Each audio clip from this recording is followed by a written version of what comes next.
నమస్కారం స్వామి. నమస్కారం. ఇంతకు ముందు పాడింది అయ్యగారేనా? అవునమ్మా. దేవుని మీద ఒక అమ్మ అతి కమ్మగా పాడడం ఆలకించి నాలో మైమరిచి నేను కలిసి పాడానమ్మా. ఇంతకు ముందు పాడింది తమరేనా? అవును స్వామి. ఈశ్వరుణ్ణి, ఈ ఇంటి కులదైవమైన శ్రీ వాగీశుణ్ణి తలచి నేనే పాడాను. అంతా శివార్ప. అది చాలా భక్తిరసమైన పాటమ్మా. స్వామి, ఏలిన వారి గురించి తెలుసుకోవచ్చా? ఈశ్వరుని పాదపద్మాలను కొలుచుకునే దాసుణ్ణి. మహాభాగ్యం స్వామి. శివదాసవరుల మీద ఈ కుటుంబానికి గొప్ప గౌరవం ఉంది. అయ్యా, అలసిపోయినట్టున్నారే, కొంచెం పలహారం తీసుకురానా? అమ్మా, వీణులకు విందవనప్పుడు కదా ఆకలి తెలుస్తుంది. గానరసాన్ని ఆస్వాదించిన నాకు భోజనం ఎందుకు? సరే, మరి మీకేం కావాలి? ఈ ఇంటికి యజమానురాలు తమరేనా? అవును స్వామి. తమరి పేరు? ఇందుమతి. శంభుదాసులు నా భర్తే స్వామి. అరుగో, వారే వచ్చేశారు. నమస్కారం స్వామి. శంభుదాస, శ్రీవారికి ఆయుష్ వెయ్యేళ్ళు. ఇంతకు ముందు తమరి గురించి అనుకుంటున్నాం, ఇంతలో తమరే వచ్చేశారు. ఏం కావాలి మీకు? నా వల్ల కావలసిన కార్యం ఏమైనా ఉందా? ఏమీ లేదు, ఏమీ లేదు. శ్రీవాగీశుని పేరున ఈ ఊరిలో పలు ధర్మాలయములు స్థాపించి నడిపించేది తమరే కదా? అవును స్వామి. ఆ వాగీసులను కులదైవముగా భావిస్తున్నాం. వారు పాడిన పాటలు, ఈశ్వరునికి వారు చేసే సేవలు, వారి గురించి విన్నప్పటి నుంచి నే సంపాదిస్తూ ఉన్న ధనం ఆ మహాత్ముని పేరుగా మంచి కార్యాలకు వినియోగపరుస్తున్నా. అయ్యా, ఆ వాగీసుని మీద నా భర్త చూపే అభిమానం వారికి జన్మనిచ్చిన తల్లిదండ్రుల మీద కూడా ఉండదు. ఈశ్వరునికి సేవలు ఆయన చేస్తుంటే వారి పేరున ఈయన ఏదో తోచిన సేవ చేస్తున్నారు. ఒక మాటలో చెప్పాలంటే అన్ని చోట్ల వారి పేరు అహర్నిశలో ఉండాలనే తపనతోనే ఈ ఇంటికి కూడా శ్రీ వాగీశ నిలయమనే పేరు పెట్టుకున్నాం. ఇదిగో, వీడే మా బిడ్డడు, వీడికి కూడా వారి పేరే పెట్టుకున్నాం. నమస్కారం స్వామి. అంతా శివార్పణం.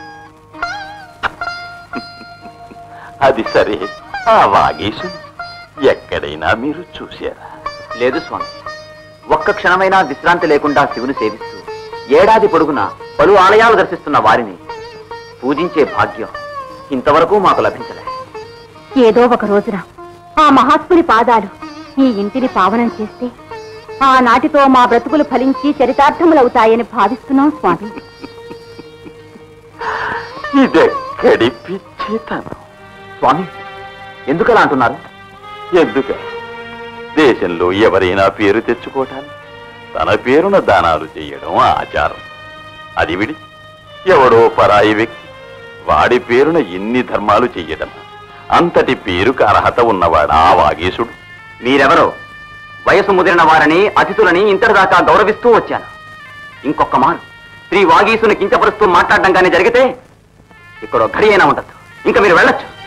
ఆగ్రహపడవద్దు. ఈ ఇంటి కులదైవంగా భావించే వారిని కించపరిచి మాట్లాడితే ఏ విధంగా మమ్మల్ని సహించమంటారు? నీకు వయస్సు పెరిగిందే తప్ప బుద్ధి మాత్రం పెరగలేదే. తల్లి, తప్పుగా మాట్లాడితే మన్నించమట్టు. ఆశ్చర్యపడకండి. మీ అభిమాన బంధానికి రుణపడి ఉన్న ఆ అనంత వాగీశుణ్ణి నేనే. స్వామి, స్వామి, స్వామి, మా నేరం మన్నించండి స్వామి. చేసిన తప్పు మన్నించండి. దాసు అజ్ఞానాన్ని మీరు క్షమించండి. కళ్ళలు కని కొలుచుకున్న దైవం కంటికి ఎదురుకుండా కనిపిస్తే కళ్ళు కానకుండా ఏదేదో మాట్లాడాం. దాసుల అపరాధాలు మన్నించండి స్వామి, మన్నించండి. ఆర్య, దాసజనుల దైవమా, కులదీపమా, నీ దర్శన భాగ్యం కలగడం ఎంత పుణ్యం. ఇన్నాళ్లకు ఈ దీనుల జన్మలు సార్థకమైనవి స్వామి. కన్న కలలు నిజమయ్యాయి. అనంత వాగీశ్వర, ఈ చిన్న వాగీసుని ఆశీర్వదించండి స్వామి. ఆయుష్మంతుడా, పేరుకు మాత్రమే నేను వాగీశుణ్ణి. భవిష్యత్తులో నీవు వాక్కుకే అధికారి అవుతావు. అధికారి అవుతావు.